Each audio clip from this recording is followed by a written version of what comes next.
دیکھ کر خوش ہو جاتی ہیں.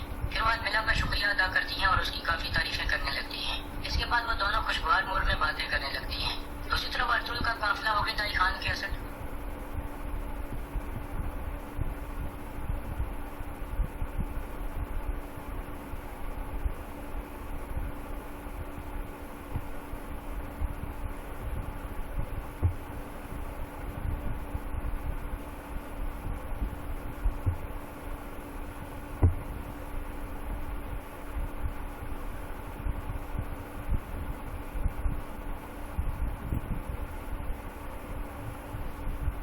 پہنچ جاتا ہے.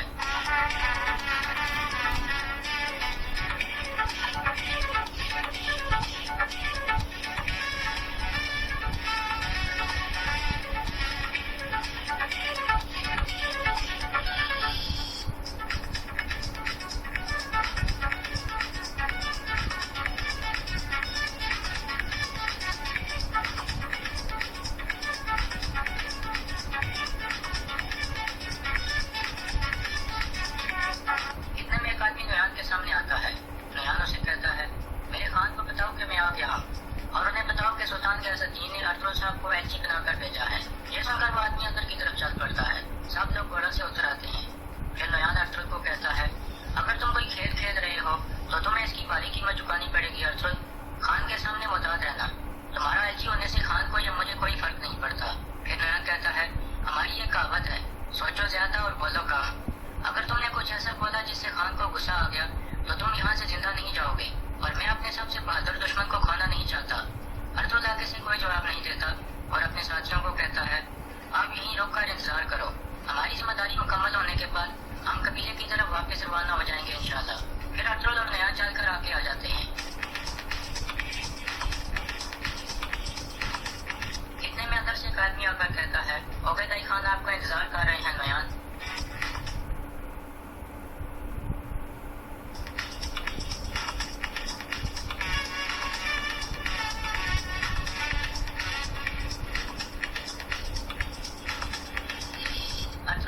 خان کے خیمے میں پہنچ جاتا ہے. عقیدہ کوئی خط پڑھنے میں مصروف تھا. اتنے میں ایک آدمی ارطغرل کے سامنے کھڑا ہو کر اس کا جائزہ لینے لگتا ہے اور پھر ڈھول بجانے لگتا ہے. پھر دو سپاہی ایک گرم لوہا اٹھا کر وہاں لاتے ہیں. وہ آدمی کہتا ہے آپ کو اس گرم لوہے کے اوپر سے گزر کر آنا ہوگا ارطغرل صاحب. ارطغرل اس لوہے کے اوپر سے گزر کر آگے آ جاتا ہے. پھر وہ آدمی کہتا ہے خدا کرے کہ یہ گرم لوہا تمہارے اندر کی شیطانی روحوں کو باہر نکال دے. تھوڑی دیر بعد وہ آدمی عقیدہ کو کہتا ہے میرے خان اس دور کے ساتھ شیطانی روحیں نہیں آئیں. پھر عقیدہ کہتا ہے سلطان نے میرے لیے کیا پیغام اور تحفے بھیجے ہیں ارطغرل صاحب. ارطغرل کہتا ہے میرے سلطان نے جو پیغام بھیجا ہے اس تھیلے میں آپ کی حکومت کی قسمت ہے عقیدہ خان. یہ سن کر عقیدہ چونک جاتا ہے اور ارطغرل کی طرف غور سے دیکھنے لگتا ہے.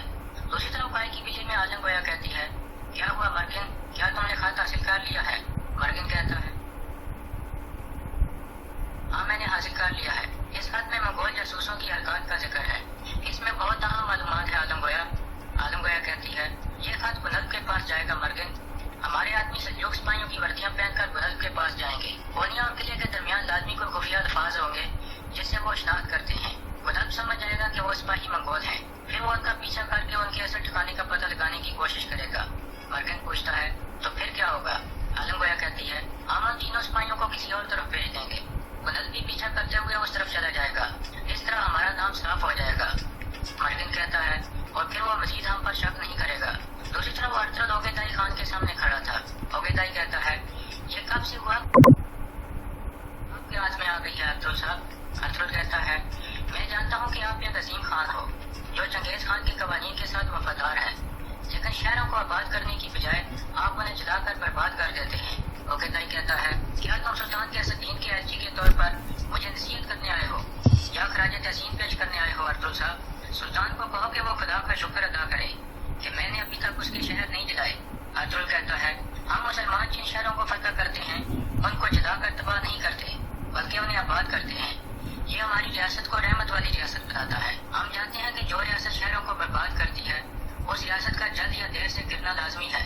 یہ سن کر عقیدہ ہنسنے لگتا ہے اور پھر کہتا ہے کیا تم مجھے اپنے دین کی دعوت دے رہے ہو ارطغرل صاحب. کچھ دیر بعد عقیدہ کہتا ہے ہم اور ترک ہزاروں سالوں سے ایک دوسرے کو جانتے ہیں لیکن تینگری والد ہے جو ان سب سے بڑا ہے. چنگیز خان کے مقام پر بیٹھ کر اس زمین پر تینگری کا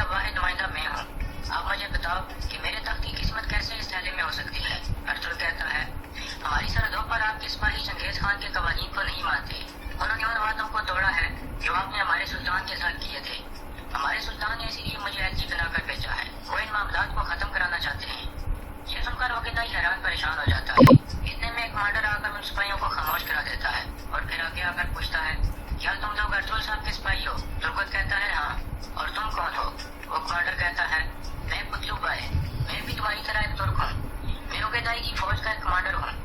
वापसी कहता है, तो फिर तुम मंगोलों के साथ क्या कर रहे हो? वो कमांडर कहता है, मैं दुनिया को फतह करने और शान और शोहरत के लिए यहाँ आया हूँ। खान की फौज में मेरे जैसे और भी कई तुर्क हैं।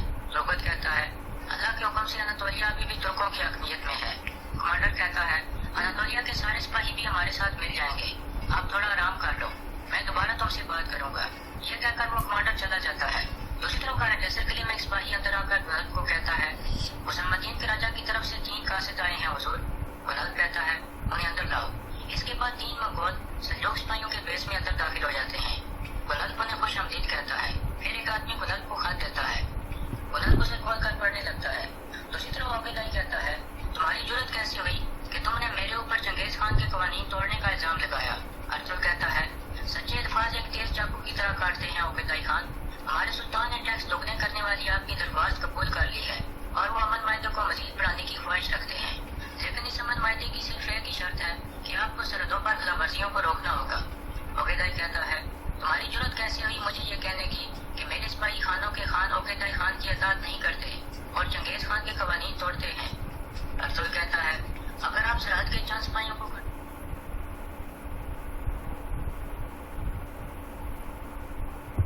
कर सकते तो आप सारी दुनिया पर कैसे हुकूमत करोगे ओबेदाई खान? यह सुनकर ओबेदाई शदीद गुस्से में आ जाता है।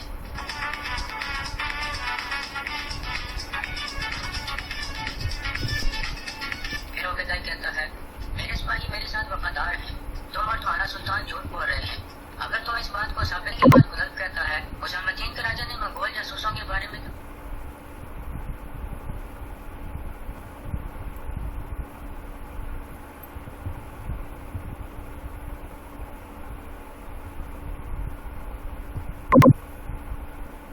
लिखा है, आप लोग काफी दूर से आए हो और थक गए होगे। सफेद दरिया का पानी कैसा था? यह सुनकर वो आदमी को सोचने के बाद कहता है, हमने काफी ज्यादा पिया है, वो अच्छा था।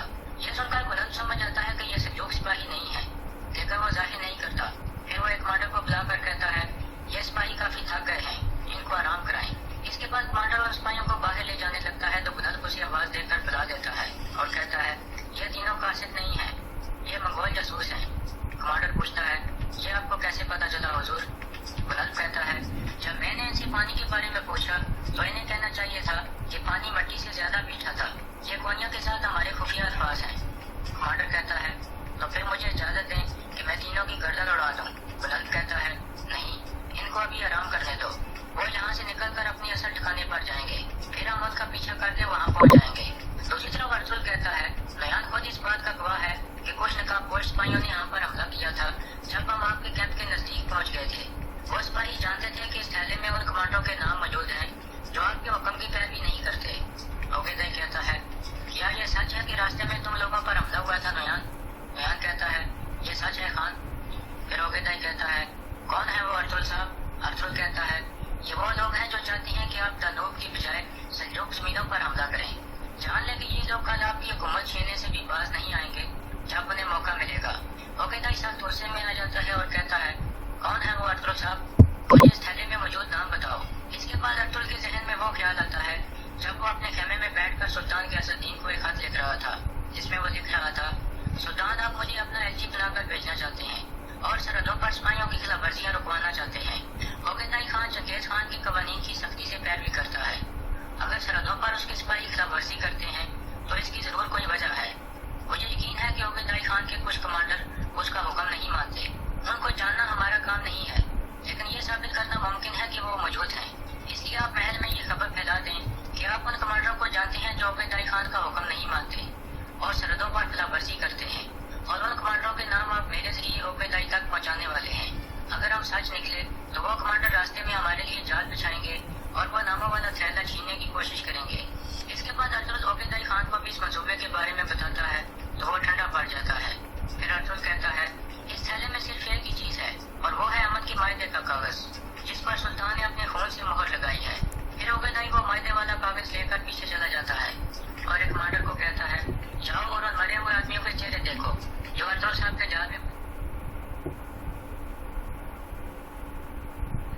यह सुनकर वो कमांडर बाहर निकल जाता है। फिर ओबेदाई बैठ कर कहता है, मैं इस मायदे पर आपके सुल्तान की शर्त को मानते के साथ।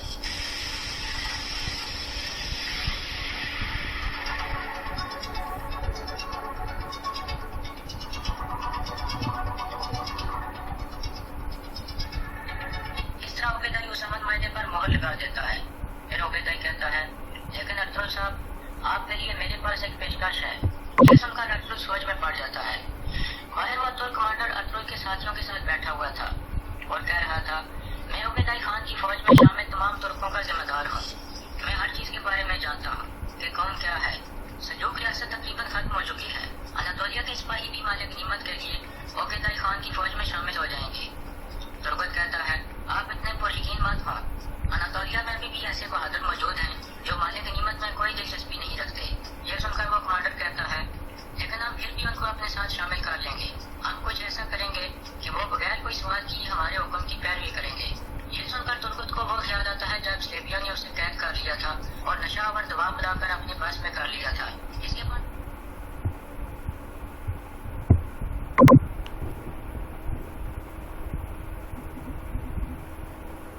उठकर चला जाता है। उसके जाने के बाद तुर्गत कहता है, ये वाज़ेह हो गया है कि ये लोग अनातोलिया में अपने जासूस भिजवा कर तुर्कों के दिमाग खराब करने की कोशिश करेंगे। हमें यहाँ से निकलना होगा वापसी, इससे पहले कि ये हमारे साथ कुछ करें।